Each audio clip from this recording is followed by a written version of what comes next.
Welcome back to the 10-second runoff powered by Culture Media with your host, Joe Mitchell, producer Magic Mikey Shiaza, and then our boy Broken Visual. There he is. Hey, we got a lot to talk about today. Bobby Petrino's heading back to Arkansas. Max Johnson transferred over to North Carolina. Conference championship weekend, all coming up later on in the show. But first, huge announcement. 7-3 Distillery went ahead and sponsored us, and that is massive. This is their Bywater bourbon. As you can tell, I've been a fan of them for a lot longer than they sponsored us as the bottle's empty. But that's what we're sipping on today. We got a nice little Bywater bourbon old-fashioned. Brogan's got one. Mikey's got one. So why don't you let us know what you're sipping on and where you're watching from, and then we'll get along with the show. Guys, what are we looking at this weekend? Look, chaos is just ready to ensue. Starts Friday, so that's always good to ease into the weekend. One more time, say it again. It starts Friday, so it's always good to ease into the weekend with a good game as well. Yeah. Who do we have Friday? It's Tulane, SMU. They play Friday? No, they're Saturday. They're Saturday. You got Conference USA at 6, which is New Mexico State and Liberty. Liberty's an 11-point favorite. New Mexico State, good ball club, beat Auburn way worse than Bama did, so got to put some respect on that. And but the main one, 7, Oregon, Washington. Yeah. Lot on stake, both personally and for Bo Nix himself and for the team. Yeah. Kind of if they win this, they're kind of shooing to make the playoff. That's at least the vibe at the moment. But yeah, whatever you want to lead us off with the game. Yeah, man. Oregon, Washington, that's going to be – it's the rematch everybody's been waiting for. Bo Nix is he's playing for that Heisman. He's the odds-on favorite right now to win it. I don't necessarily know if he should win it, but he's the odds-on favorite nonetheless. Earlier in the season, they lost that game to Washington. They had a chance to win it with a field goal, missed it. Had a chance to tie it with a field goal, missed it. So they're looking for redemption there. I think they get it personally. I don't know if Washington can beat Oregon twice. I don't think they probably should have beat them the first time. What's your take? There was a lot of they weren't outplayed, but they were outcoached. There were a couple fourth down, go for it situations throughout the whole game that Oregon did. It just didn't work out. And I think that's why they're giving Oregon the 9.5. Because if a couple plays went differently, then the ending itself was different. And Oregon's definitely improved as the season's gone along, and Washington has either they plateaued early on or they've slowly gone down. So 9.5 is a lot, but I think Oregon covers them. Yeah, look, in that first matchup, Bo Nix, he had 337 yards, 2 touchdowns. Michael Penix Jr. had 302 yards, 4 touchdowns, and a pick. So not necessarily a lopsided game, a very equal game from both quarterbacks, but in different ways. Bo Nix threw for more yards. Michael Penix Jr. threw for more touchdowns. He also had an interception. That Oregon defense is something serious. I think they're going to come into this game with a little different scheme this time. I don't know if I can count on Washington's defense to make the plays on third down or the big plays in certain situations on third and long. I don't know if we can count on them to, consistently make those plays and get it done over the course of an entire game a second time. Yeah, I completely agree. You're going to have to lean heavy on Penix to kind of be perfect every drive. And I think if he's not, then they can be punished on the other side of the ball with Bo Nix. Yeah, and look, another aspect of that Washington offense, obviously you have Roma Dunze, Biletnikoff finalist. But you go back to that Oregon-Washington game the first time they met, Dylan Johnson had a 100-yard day. So that is likely going to be an avenue they try to play with. See how much clock they can control, keep the ball out of Oregon's hands. Look, when you have an explosive offense like Washington's, you don't want to slow yourself down and remove the momentum from yourself. But you want to keep the ball in your hands as much as you possibly can. So I'm interested to see what they do with Dylan Johnson, how they approach the run game, and how they blend that with Michael Penix Jr. in the passing game as well. Agreed. So who really have much to add. That was great. Oregon. Yeah. Yeah. It really hurts my heart. It hurts my heart to hear you say that and to have to agree with you because I do think Oregon wins. But like I said, man, preseason, I took Washington to win the Pac-12 and go to the playoff. And look, there's a very clear avenue for that to happen. I just did not anticipate them having to play Oregon twice. I thought they I thought that Oregon was going to be a better team, but Washington would find themselves undefeated and in the playoff. And, I pretty much nailed that all the way down to this week. So we'll see what happens. But I do think Oregon is the much better or the much more complete team. I saw a stat, or at least I saw a metric where Washington was listed as the luckiest team in college football. And I don't know. Now, hear me out. I don't know what all goes into that metric, but that same metric had TCU at this time last year as the luckiest team in college football. And we saw how that played out in the championship. I don't think there's a ton of weight behind that, but I find it very interesting. Washington hasn't played a crazy difficult schedule. Though, the best game they played this year was against Oregon, or the best opponent they played this year was against Oregon.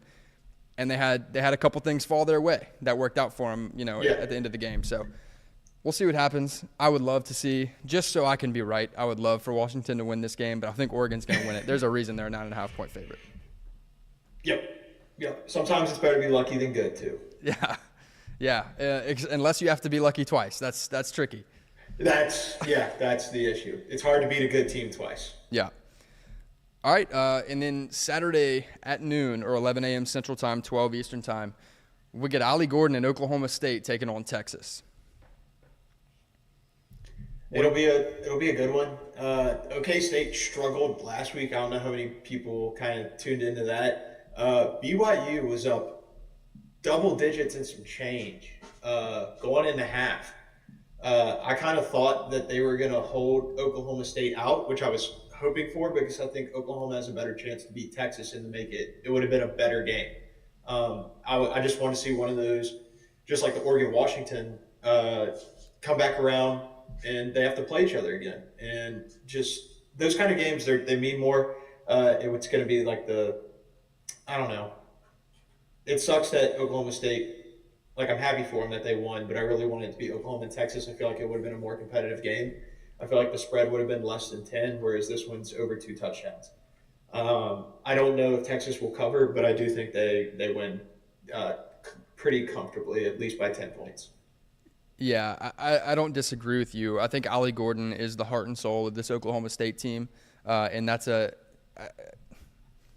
he has the most rushing yards in all of college football. He's one of the most electric running backs. He's a finalist for the Doak Walker Award and likely should win it. But all that being said, he's going against the best defensive line he'll be facing all year. Texas's D-line is something serious. Brogan, you know about that. Sorry, bro. Appreciate that. Yeah, not that. No, look, Texas D-line is something serious. And so do I think they completely shut down Ollie Gordon? No, I don't. Do I think that Ollie Gordon is able to do enough to get the win for Oklahoma State? No, I don't. That's where I'm at on that. He's gonna have to hope that his quarterback can come through and help him out a little bit. And his quarterback right now, Bowman, has more interceptions and touchdowns on the season. Not a good stat to throw out there pre-Big 12 championship. Yeah. But he's going to need some help because he knows he's going to be carrying most of the load this game, and he needs to be able to rely on his QB to help him out as much as possible. Yeah, so Texas minus 14.5. You said you like Texas to win comfortably. You're staying away from the spread? Yeah, it's just that's a lot for a Big 12 championship. But I think they win by 10 to 12. I think that's where Vegas makes their money. They know what the line's set. They set it there for a reason. Yeah. Texas is obviously on paper and on film the better team. So, I'm staying away from it. But I think Oklahoma State covers. Yeah, and look, we've done a lot of talking about Ollie Gordon. Texas has a great running attack themselves. The running back over there, losing Bijan Robinson and Roschon Johnson in the same year. They just bring in another guy who's a Doak Walker finalist. So we're doing a lot of talking about Oklahoma State's run game. Texas has a really, really good one too. So I think this game's going to be fought in the trenches for sure. I'm very intrigued to see who wins the time of possession battle. I think it could go either way. We'll see what happens. 14.5 that's a big spread to me. I like Oklahoma State plus 14.5. Reason I say that is I think both teams are going to be running the ball very heavily. So I don't know if somebody gets, not that you would need 3 extra possessions to cover the 14.5, but I don't think everybody scores on every drive, so you would have to have more possessions to cover that, right? Exactly. On the same page? Exactly. Yeah. Yep. So we'll see what happens. Texas is going to be in the SEC next year. So let's jump over there. We have Alabama. Yep. We have Alabama and Georgia on Saturday. Now, before we get into that, we have some other news within the SEC, mostly around Texas A&M. Texas A&M quarterback Max Johnston announced he will be transferring to North Carolina. He will be well on his way to trying to be, keyword trying, to be the next Drake May. Yep. Do we like this landing spot for him? No. I think it's just like, why? I mean, he had a lot of weapons at A&M and kind of held his own, but trying to follow Drake May is going to be tough. Yeah, like he's going to be a first-round pick, maybe top 10 probably. I haven't looked at any draft predictions and where Mel has him going, but I don't like it. I think he should just finish it out. I think he's just trying to find a good place to hang the cleats up. I don't think he has like the potential to keep playing after college anyway, but all the power to him. Wish him the best of luck outside the SEC now. Yeah, and I don't mean this ironically. I am so serious. Can someone from the NCAA explain the damn transfer portal and all the transfer rules? This is Max Johnston's second time. This will be his second time transferring, and we just saw. Look, we just saw a North Carolina wide receiver be ineligible because it was his second transfer. We just saw. Look, in basketball, you have guys being ineligible because of their second transfer. Like you're seeing this across the board now. Meanwhile, you got guys. Who is it? JT Daniels, who's now at Rice after his fourth transfer. Yeah. Like, bro, what's going on? And so now, does Max Johnston is he eligible next year? This is his second transfer. Like these are questions that I don't have answers to, and I don't know. I would imagine he's eligible, but the NCAA's got to get it together, or at least explain how the hell this works.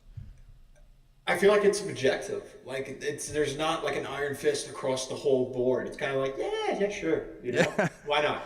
Only if you're a quarterback. No, you're gonna, yeah, but it's. If you're a quarterback, you're eligible. If you're a wide receiver, who knows? Yeah, literally, it's 50-50 shot. The NCAA knows, like, I think they're the most disliked organization across the country. So. And rightfully so. They're not helping themselves. Like ever. So we'll figure it out. There's going to be more people mad this weekend. So after all these games, somebody's going to get screwed that shouldn't have got screwed. Yeah. I don't know who it's going to be and what conference, but they're going to have a good point. And there's just nothing that they can do against the flimsy NCAA. Yeah. Now, while we're on Texas A&M, Bobby Petrino is now walking out the door. And he finds himself back at Arkansas as the OC. Thoughts? Just the greatest picture to ever happen in press conference history. Come on, focus up. All right, well, it's Petrino in the neck brace post motorcycle incident with the player development coordinator. Yeah, that's hilarious. I don't know. It's like you don't go back to the scene of the crime, but he's like, it's been long enough. Let's go back home. Whatever, man. It's funny. It's funny. I think KJ Jefferson also hit the portal today. Yeah. So okay. We'll see where he goes as well. I think he's a good quarterback. I think he's better than Max Johnson. He has that dual threat ability. He gives Bama a problem every year. Yeah. Even though he doesn't have the weapons around him, he figures it out. So I'm gonna be interested where he lands. Yeah, use us loosely over there. I know you're a Bama fan, but I do not associate with Bama. Yeah, us singular. Yeah. Brogan. Hey, look, if you're just joining in now, look, we're all sipping on Bywater Bourbon Old Fashions. Let us know where you're watching from and what you're sipping on. Yeah, man. KJ Jefferson leaving Arkansas, Bobby Petrino going in. I don't know why KJ Jefferson would leave with him coming in. I think Bobby Petrino's truly a great offensive mind. I just think back to Darren McFadden. I think back to the running backs that came out of Arkansas at that time, and they were something serious. So I'm interested to see. And look, you can't. It would be regressive to go back to that style of offense, but I'm curious to see how much the rushing attack is added into the Arkansas offense or what kind of avenue they take there. That being said, I think if he's able to go out and recruit the way I expect him to, Arkansas's offense is going to see an uptick here really soon. Because, look, frankly, I think KJ Jefferson and Raheem Sanders were both straight wasted at Arkansas. I think those are two great talents. It's unfortunate to see KJ leave right now with Petrino coming in. I just slapped the mic. But with Petrino coming in, man, I'd be so curious to see what he would be like in a Petrino offense. Yeah. I mean, we can only imagine now. So unless maybe the news keeps him there, I don't know. I don't know if you're allowed to go and then decommit from the transfer portal. Yeah, you could take a name out of the portal. So let's see this week. Maybe Petrino sits him down and is like, hey, man, I want to try something with you. Stick around. You know, we haven't been too great in the SEC, but we compete. So let's see if he wants to compete one more time. Yeah, dude, they lost. Look, they're not bowl eligible this year. They were 5-7, or I think they were 5-7. But they lost 5 of those games by 1 possession. Like, they're very competitive. Forget the record. Go look at the games. Watch the games back. Arkansas was a competitive team that would take. Look, they had a losing record. They were bottom tier in the SEC. But give me a mid-tier Pac-12 team, put them against Arkansas. Give me a mid-tier Big Ten team. Like, I would. An Iowa offense who's playing for a Big Ten championship this weekend, who frankly can't score, and we've seen the lowest point spread or point totals ever coming from Iowa games. Like, pit them against Arkansas. Mm-hmm. Let's see what happens. Like, Arkansas is a very competitive team. They're just in the most competitive conference, top to bottom. All right. Yeah, losing to LSU by 3, Bama by 3, Mississippi, Ole Miss by 7. Yeah. Like, those are coin flips. Yeah. Like, those are a couple plays. 100%. So, and look, going back to the Alabama game, there's a key turnover in there that changes the course of that game. Go to the LSU game. There's a 4th and goal that changes the entire complexion of that game. So they had shots to win against really good teams. So curious to see the trajectory of Arkansas's program in the next 4 years. Now, all that being said, we've talked about the SEC for a minute now, but we've yet to talk about the game that's being played on Saturday. Alabama, Georgia. This has come to be a rivalry in and of itself with two teams who don't play each other in the regular season every year, but seem to find a way to play each other every other year at least. Yeah. In almost every – what, you got a dog over there? Yeah, dude, I'm sorry. No, you're just all pissed off. You're so good. You're so good. But, yeah, and every time they play, it's for a playoff berth. And, you saw back in 2020 Georgia beat Alabama beat Georgia. Alabama beat Georgia in the SEC championship, and then am I saying that backwards? Alabama beat Georgia in the SEC championship. Beat Georgia in the SEC championship. Yep, Georgia beat Alabama in the SEC championship, and so from that point, you've kind of developed a rivalry here. Going into this weekend, you got a guy in Jalen Milroe who is benched in week 3, and all of a sudden has now found himself mentioned in the likes of J.J. McCarthy and Marvin Harrison Jr. and guys who aren't going to win the Heisman but may find themselves in New York. With a big game out of him this weekend, let me ask you this way. How does Alabama beat Georgia on Saturday?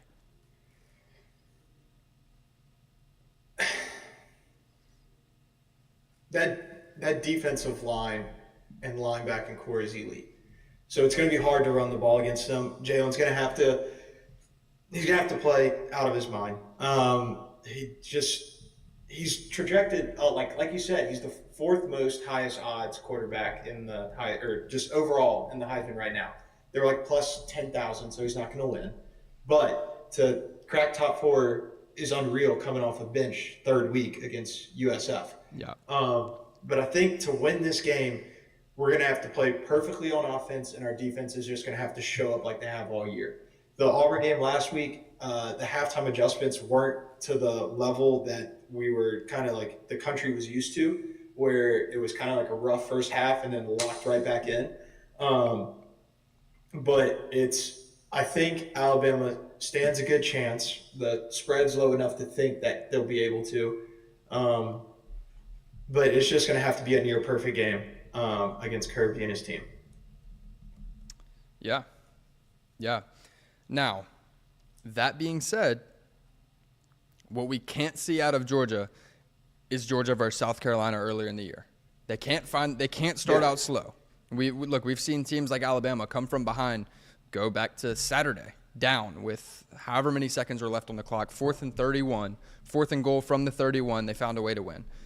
This is a team that doesn't give up. Look, LSU, the best offense in the country, total offense and scoring offense, going back and forth with them. They found themselves locked at 21 going into the half, shut them down, gave up one more touchdown for the rest of the game, and ran away with it, won by 14. This is an Alabama team that's not going to go away. They're going to make the adjustments necessary, and the same can be said about Georgia. But if Georgia doesn't come out firing and maintain that throughout the course of the game, I think they find themselves in a predicament late. Yeah. Slow starts. We need that. We need a slow start, and we need – honestly, this is – Burton didn't get the – Jermaine Burton transferred from Georgia to Alabama after winning a national championship, and he didn't get to play him last year because LSU upset Bama. This is it. This is his one go. And this is like everybody, when they looked at that transfer, they were like, why? You're leaving a national – you were wide receiver 1. You had a great quarterback. Everybody's like, why? I guess you didn't like Carson back. And then we didn't utilize him as much last year. Him and Bond were kind of – it's been more Burton. He's been our deep ball threat. He burned Auburn last week. So he has a chip on his shoulder. I'm sure he's telling the whole offense, I came here to beat them. I want it there. So I kind of like that we have that in our back pocket. It's kind of the off the field edge mentality that you kind of need a little something extra. So it makes me feel good. I think the defense can hold them to the slow start without being absurdly good. I think they can do it to themselves. But I think if we can get a turnover in the first half, I will have a lot better feeling. Just one. It doesn't have to be it could be pick, sit down, but something to get the momentum in Atlanta shifting from team to team. Yeah. Another stat for you here. Georgia has not beaten Alabama in the state of Georgia in since 2000? Love that. Yeah. It's been quite some time. It's been quite some time. And now Bama released their schedule yesterday. We got, with the whole realignment, we have them next year. So now the rivalry goes from postseason work. They'll get that look in season. I don't know what the vision situation, but it's going to be good.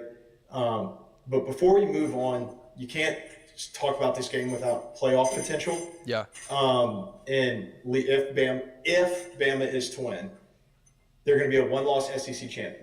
Mm-hmm. However, I told you this before the show starts, I think that they left Georgia at number 1 so that we can't get in, even with the win.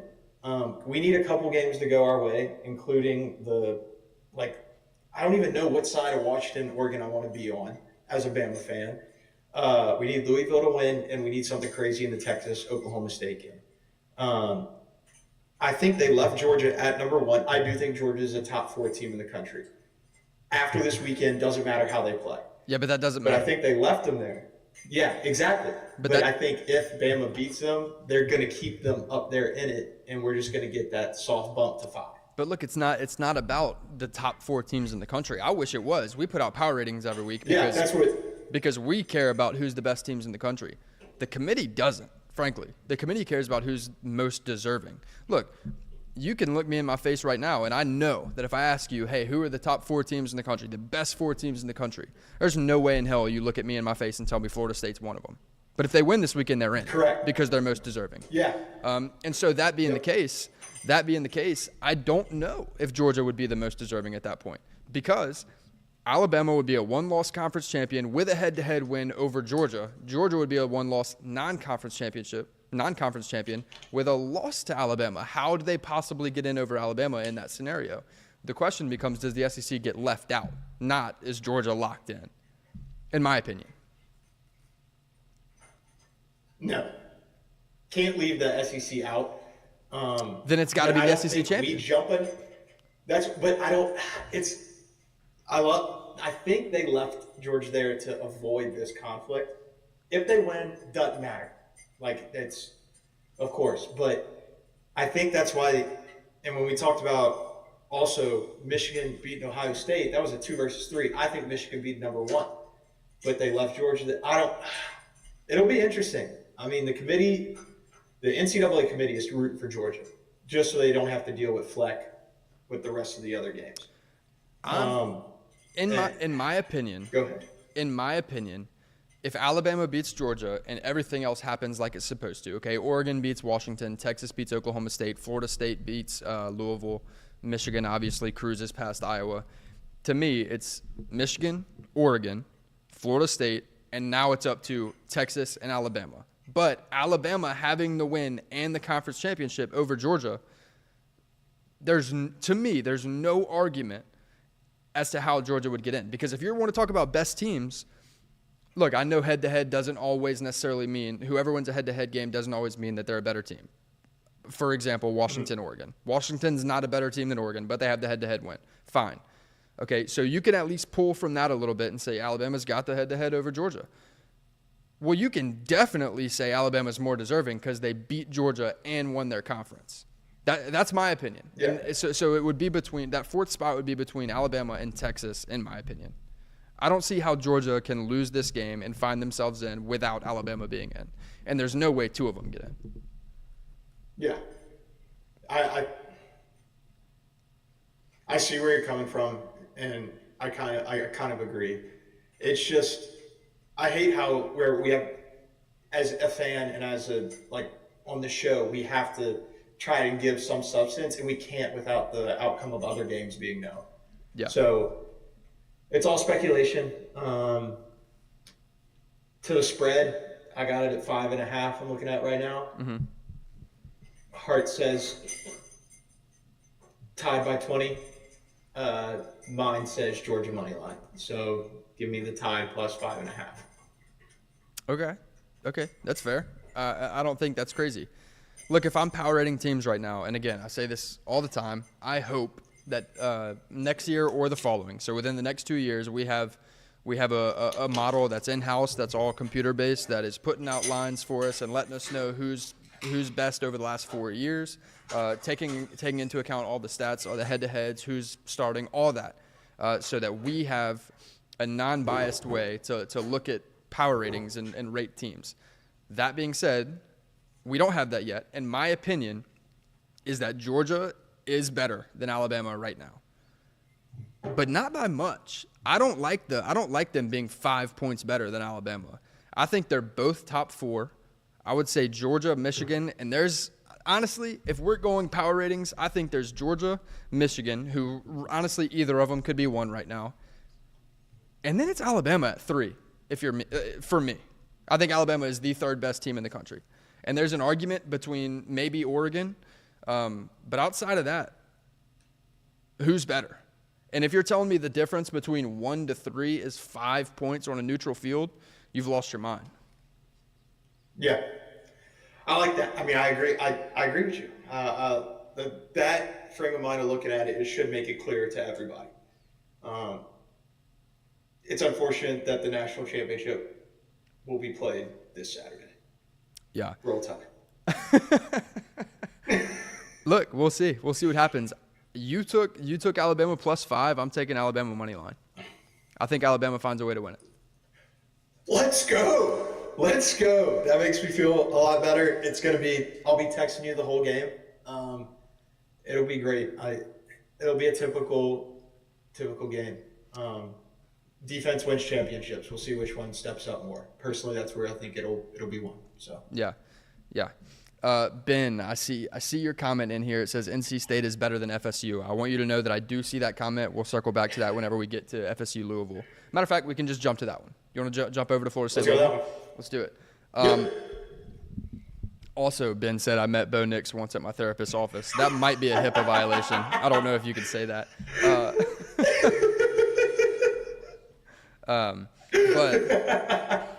But you loved that one, didn't you? Okay. Yeah, that was good, dude. Your mic's off.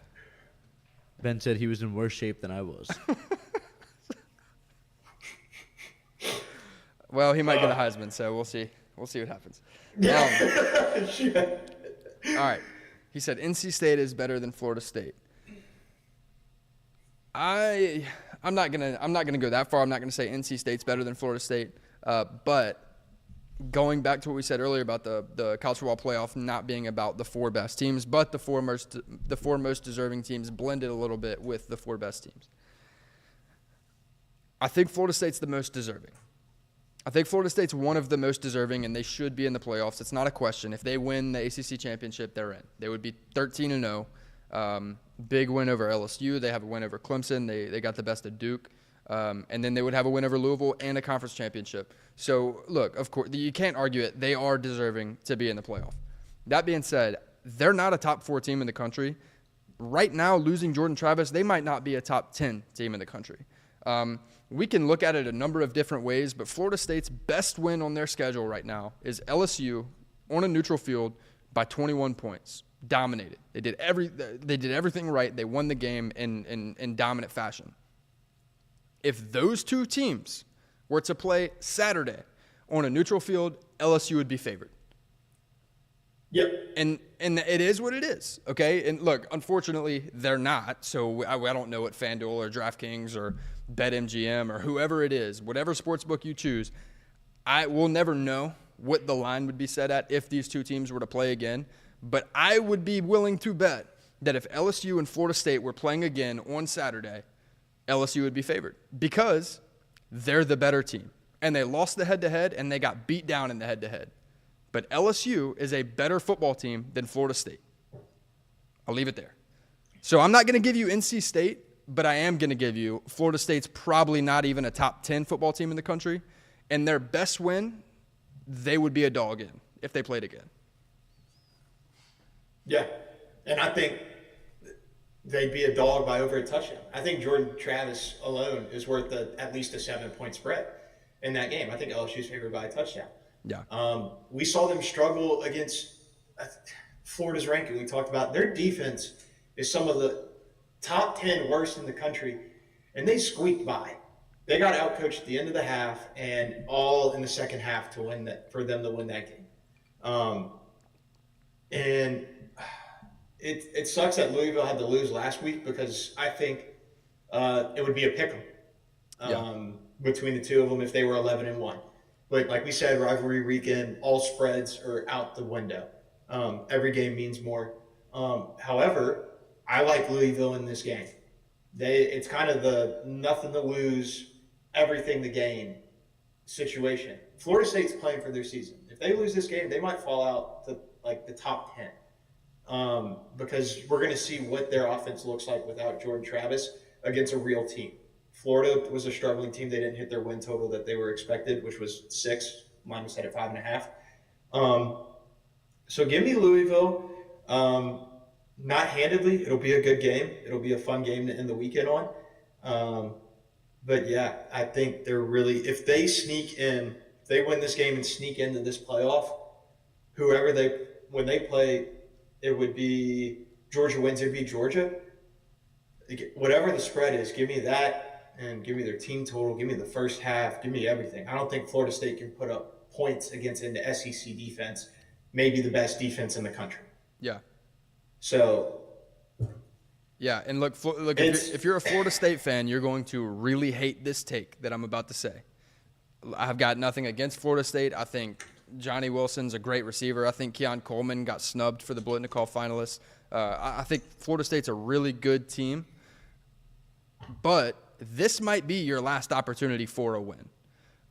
If you don't beat Louisville, I don't even know if you win a New Year's Six game right now because you're not a top 10. Exactly. You're not a top 10 team in college football. God forbid you get put up against Penn State or Ohio State, or let's say Alabama loses, right? Let's say Alabama loses the SEC championship and they find themselves in a New Year's Six bowl against Florida State, beat down. Like, not close. Yep. So this might be your last chance for a win. And let's put it this way. You go out and you beat Louisville in the ACC championship. You find yourself in the playoff. I mean, it's a murder. Yeah. And they deserve to be there, and they should be there. And I'll stand with you. If you're a Florida State fan and y'all get the win in the ACC championship, I'll stand with you and say, hey, Florida State's got to be in the playoff. But we all know what happens in that playoff game. Mm-hmm. Go ahead. Oh, go ahead. Ben commented, he said, when did we stop taking into account that 13 weeks is a long time and teams get a lot better / worse as time goes on? Whenever we stop taking into consideration the BCS poll. The BCS is an unbiased, it's an unbiased computer-based poll. Now, does it leave out a lot of things? Yep, and that's why we switched to the playoff committee. But the playoff committee wants to look at the season as a total and not where teams are now. Power ratings and sports betting, right? The way lines are set, the way odds makers look at games is they say, what's this team right now, and how do they match up against this other team that they're playing on this given day? And that doesn't take into account what happened in week 1 or week 2. They say, is this team going to beat this team because this team's good right now and this team is either better or worse? And so I'm with you. I hate that we don't take that into account. But at the same time, I know that they take into account the entire season in totality. So I really don't know how to feel about that, because I don't think a 3 or 4 loss team who let's say somebody lost their first 3 games. Look, in the NFL, you have teams get into the playoffs sometimes with 5, 6 losses and then win the Super Bowl because they were the best at the end of the year. If you're not giving 14 teams an opportunity to play for a playoff, then that can't be the metric that gets, you can't have a 4-loss team in the playoff, even if they are the best. So I don't know what the answer is, but that's the answer to I don't know what the right answer moving forward would be, but that's the answer to the question. Yeah, I think you're 100% right as well. And with those NFL teams and with this, the healthiest team, that is a stat that you can't check unless you watch the IR every week, unless you check who's hurt every week. The healthiest team at the end of the year who's playing their best ball wins the championship. Not the best team that has 2 guys out. It's the one with that firing on every cylinders because every best position is healthy. And unfortunately, your best position and best player is not healthy. Yeah. So even if they win this game, their odds are going to be plus 20,000 to win the national championship because it just can't be done. Yeah. They deserve it, but they shouldn't be in there. Yeah. So now I will play devil's advocate here. Look, I've spent the last 10 minutes crapping on Florida State, and not because I have anything against Florida State or think they're a bad football team. I just don't think they're one of the best, while also saying they're deserving of being in the playoff. Okay. All that being said, a big part of why I'm saying they're not one of the best teams in the country is because they're down their best player at quarterback. That's Jordan Travis. Go back to 2014, first year of the playoff. Ohio State was down their quarterback. They were playing with the 3rd string. They got into the playoff. They were actually a dog in the Big Ten championship game, dominated it, got into the playoff, and won the whole damn thing. So do I think you can penalize a team for their quarterback being injured? No, but I also think that odds makers say this is why they wouldn't be favored in a playoff game. That's kind of where I'm at. Let's see. We're moving over to the Big Ten. All right. So on that note, talking about Ohio State back in 2014, getting into the playoff with a 3rd string quarterback and then winning the whole thing. Let's stay in the Big Ten. You got Michigan. You got Iowa. Iowa's one of the worst offenses in the country, while also having one of the best, a top-tier defense in the country. How does this play out? Yeah. Well, saw on Twitter today that their first half total and second half total was 0.5. I hope as a player you don't see that, because that is just debilitating to think that your offense is not going to put up a single point in the Big Ten championship. Wait, whoa. Back that up. Iowa's point total in the entire game is half a point.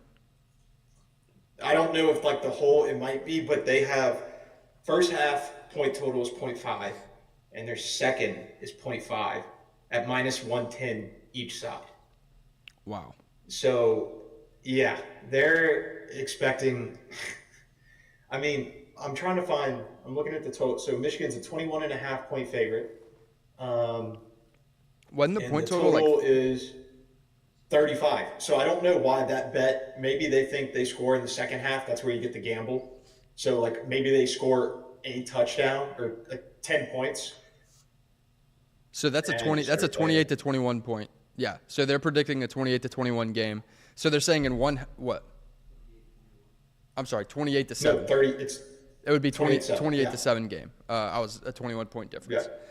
But yeah, so Vegas is predicting a 28 to 7 game. So that's what that is. It's saying which half do they score in, essentially. Which half are you going to score on? Yeah. So hilarious way to gamble if you're going to bet this game at all, to guess which one they might score in on accident, because their offense can't score on purpose, respectfully. Take the under. 24 and a half, 25 and a half. 26 and a half, all record low totals this year have hit So if you're like 21's a lot, just take the under. It's okay. I don't know if they can score. I feel bad. Their defense is good. They're on the field a lot. And Yeah. that's where I think Michigan's offense can punish them. Because the other side of the Big Ten that they played in, their offenses aren't that great either. Yeah. So if you pulled up a Northwestern Iowa, I remember seeing it. First half, punt, punt, punt, punt, punt, punt, punt, punt. Yeah. Everybody was fine because nobody was it was 4 plays and the other side was on. Now if Michigan gets a 12-play drive, Iowa goes 4 and out. Iowa can put it on them quick. They do have big playability. Also, the running back's unreal. He could bust one for 65 yards and then so I like the under just because their defense is decent. I don't like 21. I have no clue what to think about with that game. Michigan wins this game. If they don't, it won't on paper be, but it will feel like Appalachian State Michigan upset just because how skill different their offenses are. Yeah. Yeah. Part of me wants to actually take the over here. Yes, we're on a different side. Let's go. Part of me wants to take the over here, not because I think Iowa's going to score, but because I think Michigan is going to break the spirit of Iowa. I think Michigan probably scores 14, 17 points in the first half, and then after Iowa comes out and goes 3 and out in their first possession of the second half, it's over. Like the game's going to be over early in the game.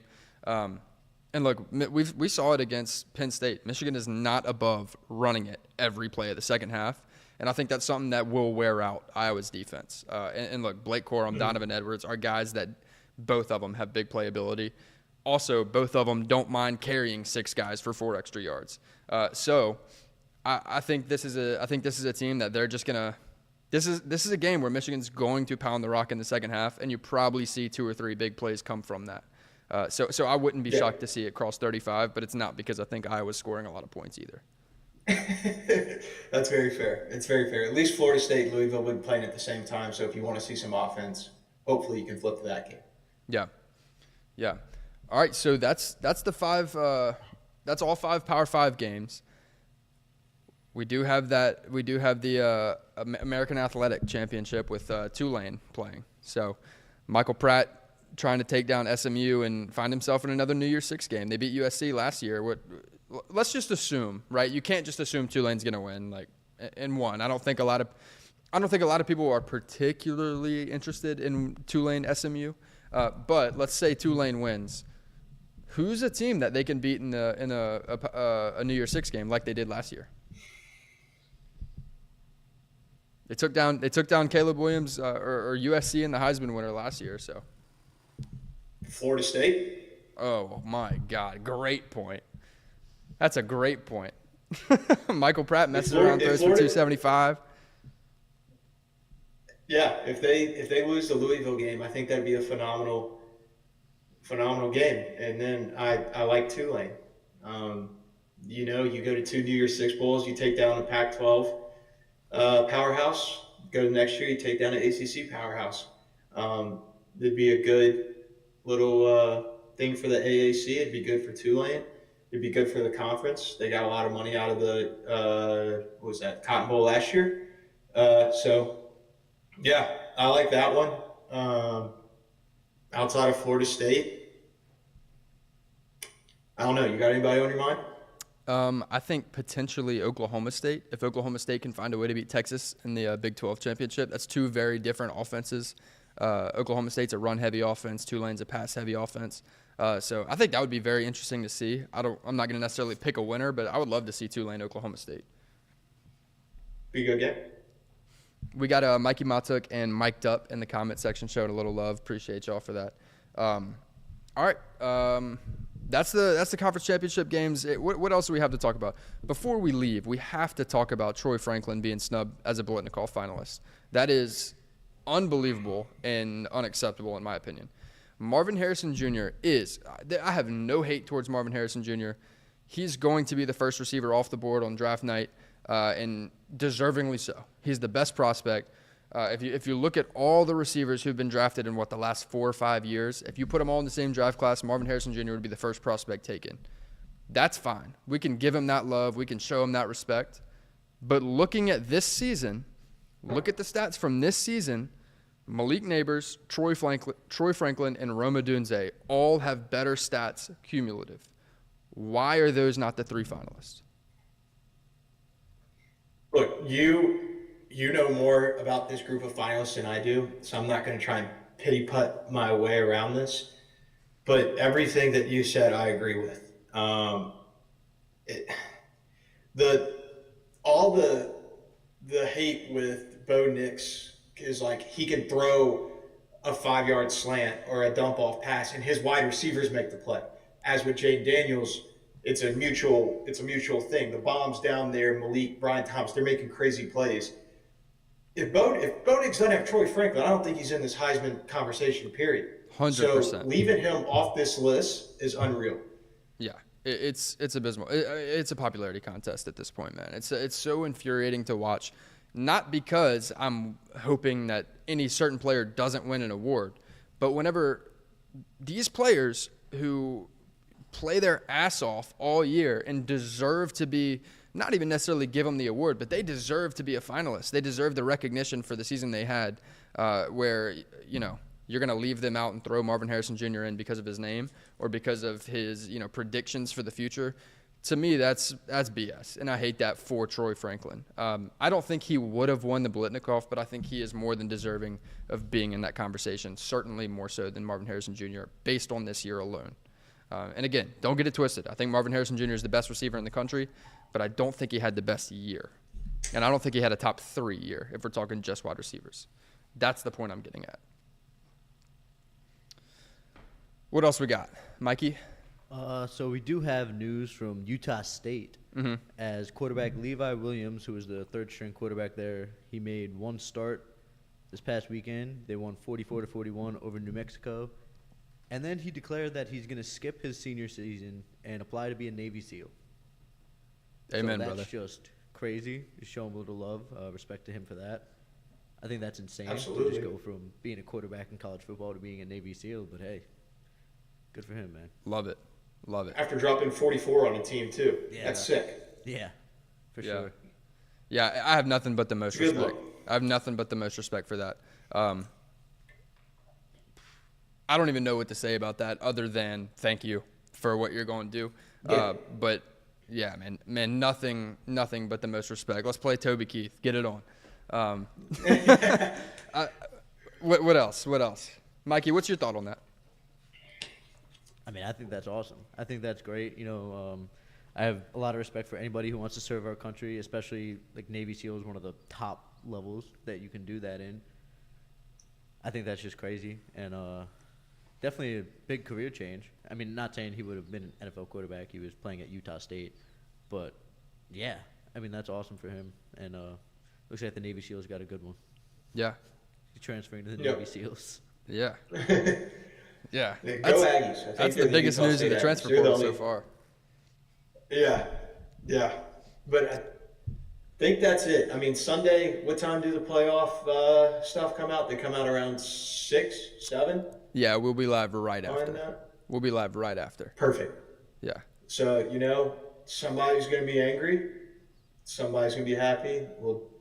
Chat should be having a good time. So, all of the predictions that we've been talking about for the last month, the what ifs, the how cans, the why nots, finally put the rest and people can get Twitter fingers for 2 weeks before just coming to the realization that our opinion doesn't matter and the general public knows more ball than the NCAA. Isn't it a shame? Stuff hadn't changed. It's a damn shame, and we're going to make a 12-team playoff next year, and it's going to be a longer season. Kids are playing NFL schedule. You're going to have unhealthy teams in the beginning, teams with 3 losses, roll in, beat a undefeated AAC team, and maybe run the table. So This offseason will be fun, but this weekend's going to be fun. We got phenomenal ball, and look forward to it. Yeah. Now, Brogan, this is something that I'm just realizing that you and I have never gotten to talk about. Obviously, this weekend's about conference championships and all that moving forward. We can put to rest all of the predictions and everything and just talk what's going on and what's about to happen. But you just mentioned the 12-team playoff, and you seemed rather excited about it. What's your thoughts? You feel like that's okay? You're not. I'm not excited about it. Okay, neither am I. I don't think it's the best move. I don't think so either. I think some of the pull and like why we can talk about football as passionately and as long as we can is because the last 3 weeks of the season have so much meaning. You decide conference divisions, you have rivalry weekend. Somebody gets snubbed. That sucks. That's the beauty of football. It's the beauty of the system we have right now. With that 12-team situation, you have teams that I wouldn't say should deserve to play for the national championship. But you have teams like Penn State and Missouri who have lost a couple games, who season should be a New Year's Six Bowl, move on, get ready for next year. Now they're playing potentially 2-3 extra games.